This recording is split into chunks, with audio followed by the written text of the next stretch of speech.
Selamat pagi para bapak, ibu guru, suster, dan anak-anak kami yang terkasih.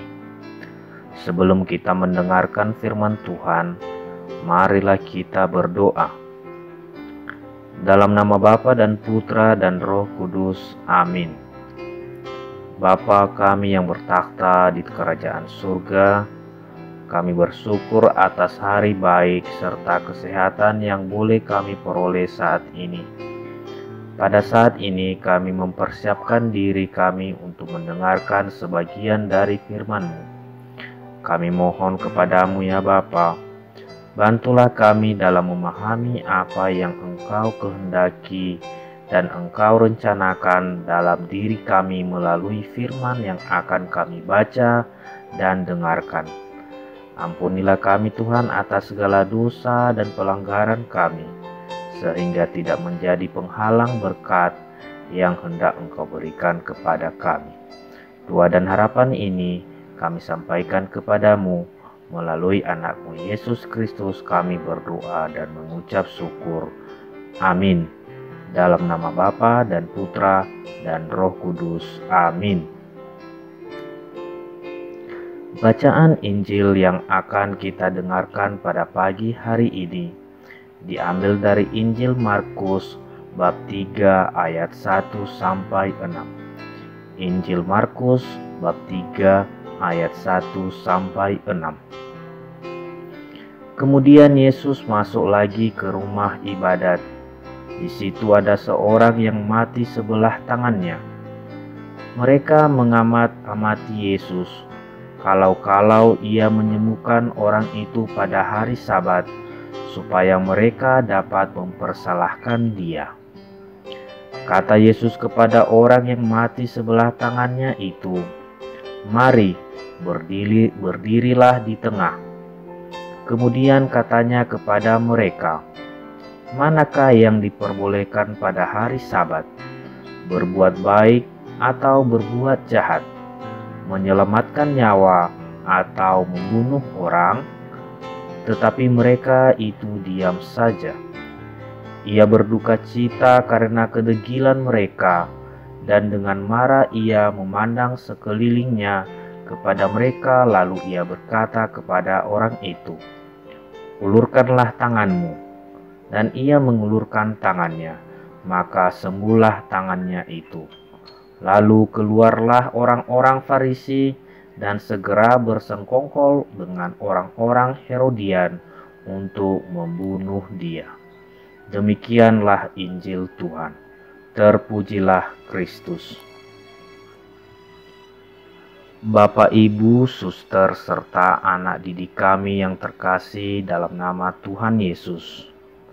Kisah Injil hari ini mengisahkan tentang kaum Farisi dan ahli-ahli Taurat mempersoalkan mukjizat penyembuhan yang dilakukan pada hari Sabat. Bagi mereka, seluruh kegiatan ditiadakan pada hari Sabat, termasuk juga penyelamatan sesama. Kaum Farisi dan ahli-ahli Taurat selalu muncul untuk mempersoalkan karya yang sedang dikerjakan Yesus. Mereka memiliki niat dan rancangan yang negatif agar bisa menjerat dan menyalahkan Yesus. Hal ini justru berbanding terbalik dengan pewartaan Yesus yang mengutamakan manusia di atas aturan. Apa yang salah di mata mereka adalah kebenaran di mata Yesus. Yesus bertanya kepada mereka soal mana yang diperbolehkan di hari Sabat, menyembuhkan atau membunuh. Yesus masuk ke rumah ibadat pada hari Sabat. Di situ ada seorang yang mati sebelah tangannya. Apakah peristiwa ini merupakan suatu kebetulan? Tentu saja tidak. Di hadapan Tuhan tidak ada satupun yang terjadi secara kebetulan. Ia mempunyai rencana yang indah bagi orang itu dan juga orang-orang lain yang ada di situ untuk kemuliaan Bapa di surga. Rupanya orang-orang Farisi yang sebelumnya mengajukan protes kepada Tuhan Yesus berkenaan dengan murid-muridnya yang memetik gandum pada hari Sabat, juga mengikutinya sampai ke rumah ibadat. Mereka mengamati Yesus bukan untuk menjadi muridnya. Mereka memperhatikannya bukan karena mereka mengasihinya. Mereka mendengarkannya bukan karena mereka mau menaatinya. Mereka mau mengamati Yesus kalau-kalau ia menyembuhkan orang mati sebelah tangannya itu pada hari Sabat dengan tujuan agar mereka dapat mempersalahkan dia. Ia memanggil orang yang mati sebelah tangannya itu untuk datang kepadanya. Ia berkata, "Mari." Ia tidak membiarkan orang itu terus-menerus terjerat dalam situasi dan kondisinya yang memprihatinkan. Ia bertindak proaktif memanggil orang itu untuk datang kepadanya. Tuhan Yesus memintanya untuk berdiri di tengah. Mengapa di tengah? Karena kepada dan melalui orang itu ia hendak melakukan 3 hal, yaitu 1. Untuk mentransformasi dirinya, baik jasmani maupun rohani. Yang kedua, untuk mengajar orang-orang banyak tentang makna hari Sabat. Dan yang ketiga, untuk menyatakan kepada semua orang siapa dirinya. Kehadiran Yesus berkata kepada orang-orang Farisi, mana yang diperbolehkan pada hari Sabat, berbuat baik atau berbuat jahat, menyelamatkan nyawa atau membunuh orang.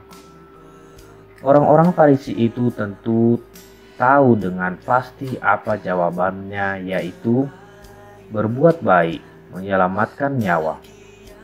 Tetapi mereka itu diam saja. Mengapa? Karena kekerasan hati mereka. Jawaban itu tidak sesuai dengan harapan dan tujuan mereka untuk mempersalahkan dia. Tuhan Yesus berduka cita karena kedegilan hati mereka. Mereka mengeraskan hati sehingga tidak dapat menerima kebenaran dan tidak sensitif terhadap realita yang ada di depan mata. Tuhan Yesus pun marah. Mengapa ia marah? Karena mereka diam.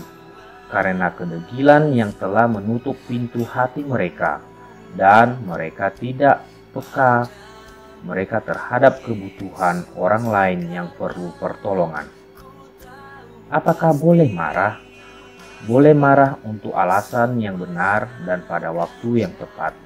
Selain itu, penting juga diperhatikan bagaimana mengekspresikan kemarahan itu.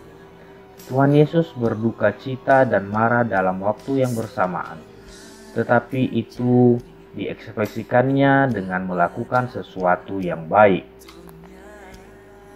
Ia berkata kepada orang yang mati sebelah tangannya itu, "Ulurkan tanganmu." Dan ia mengulurkan tangannya, maka sembuhlah tangannya itu. Dengan menyembuhkan orang itu, ia menunjukkan kepada orang banyak bahwa ia lebih mengasihi dan memperdulikan manusia lebih dari hari Sabat, dan dia adalah Tuhan atas hari Sabat. Bapak, Ibu guru, suster, dan anak-anak kami yang terkasih, seringkali kita dengar orang mengatakan, kalau kamu buat yang baik, pasti kamu akan menerima yang baik juga. Atau kalau kamu berbuat baik pada orang lain, pasti orang lain akan berbuat baik juga buat kamu. Tetapi pada kenyataannya, bila kita berbuat baik, tidak selamanya orang akan membalas yang baik. Ada saja orang yang mengkritik, menekan, bahkan memfitnah. Dan hal tersebut membuat orang lemah, kecewa, putus asa. Saya telah berbuat baik, kenapa orang masih mengkritik saya? Mengerjakan hal baik adalah tugas atau kewajiban kita sebagai orang percaya dan pengikut Kristus untuk kemuliaan Bapa di surga. Karena Yesus sendiri telah memberikan teladan. Yesus tahu ketika hendak menolong orang yang mati sebelah tangannya, orang-orang Farisi dan orang-orang Herodian telah bersengkokol dan menjebak dia. Tetapi Yesus tidak pernah takut. Dia tetap berbuat baik dengan menyembuhkan orang yang mati sebelah tangannya. Dan hendaknya kita pun tidak bertindak serupa kaum Farisi. Mereka kukuh mempertahankan nilai-nilai meskipun mereka harus mengabaikan sesama yang membutuhkan pertolongan. Marilah kita menjernihkan hati dan pikiran kita agar segala kebaikan dan kebenaran menguasai hati dan pikiran kita. Dengan demikian, kita akan semakin dituntun menjadi orang-orang yang baik di hadapan Tuhan. Amin. Baiklah, Bapak Ibu Guru, Suster, dan anak-anak kami, untuk menutup ibadah pagi ini, kita berdoa. Dalam nama Bapa dan Putra dan Roh Kudus. Amin. Kembali kami bersyukur dan berterima kasih kepadamu Tuhan Allah yang Maha Baik. Terima kasih atas firman-Mu yang boleh kami dengarkan pada pagi hari ini. Biarlah firman-Mu yang baru kami dengar menjadi pedoman bagi diri kami untuk bisa selalu berjalan dalam jalan kebenaran-Mu. Sehingga firman yang telah tertanam dalam diri kami bisa kami wujudkan dalam tindakan nyata dalam kehidupan kami sehari-hari. Doa dan harapan ini kami sampaikan kepadamu melalui anak-Mu Yesus Kristus. Kami berdoa dan mengucap syukur. Amin. Dalam nama Bapa dan Putra dan Roh Kudus. Amin.